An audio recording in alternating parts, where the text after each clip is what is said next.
Assalamualaikum warahmatullahi wabarakatuh.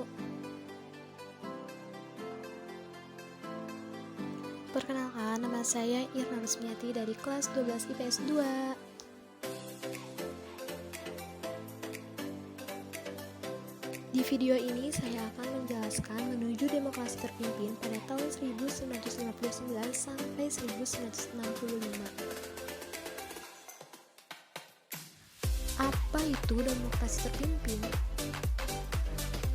Demokrasi terpimpin adalah sebuah sistem demokrasi di mana seluruh keputusan serta pemikiran berpusat pada pemimpin negara. Kemudian, demokrasi terpimpin di Indonesia dimulai sejak dikeluarkannya Dekrit Presiden pada 5 Juli 1959 sampai dikeluarkannya Super Semar pada tanggal 11 Maret 1966.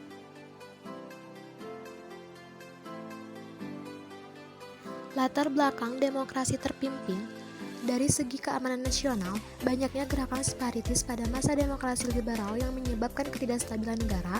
Dari segi perekonomian, sering terjadinya pergantian kabinet pada masa demokrasi liberal yang menyebabkan program yang dirancang oleh kabinet tidak dijalankan secara utuh. Dari segi politik, konstituante gagal dalam menyusun UUD baru untuk menggantikan UUD 1950.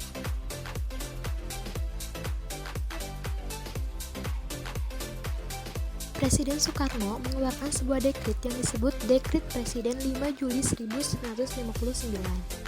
Isi dekrit tersebut yaitu tidak berlaku kembali UUD 1950, berlakunya kembali UUD 1945, dibubarkannya konstituante, dan pembentukan MPRS dan DPAS.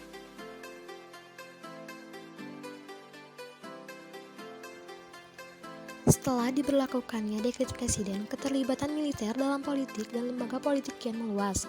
Pada 10 Juli 1959, Soekarno mengumumkan Kabinet Kerja sepertiganya menteri berasal dari militer, peranan PKI, keterlibatan Amerika Serikat, dan dampak ke situasi politik. Selanjutnya, kita akan membahas penyimpangan kekuatan kebijakan yang terjadi pada masa demokrasi terpimpin. Pada HUT RI 1959, Presiden Soekarno merasipkan arti demokrasi terpimpinnya dalam sebuah pidato yang berjudul Penemuan Kembali Revolusi Kita, yang isinya yaitu revolusi, gotong royong, demokrasi, anti-liberalisme, dan anti-imperialisme kapitalisme. Selanjutnya, Presiden Soekarno mengeluarkan gagasan Nasakom, yaitu nasionalis, agama, dan komunis yang bertujuan menyatukan tiga pilar kekuatan politik pada masa itu.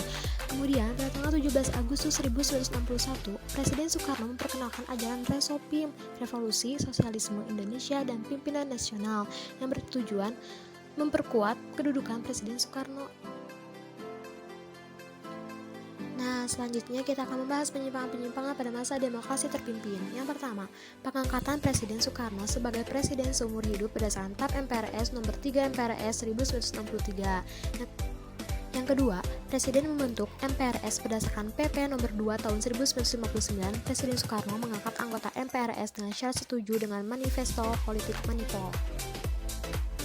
Yang ketiga, membentuk DPAS atau Dewan Pertimbangan Agung Sementara berdasarkan PP nomor 3 1959 diketuai oleh Presiden Soekarno.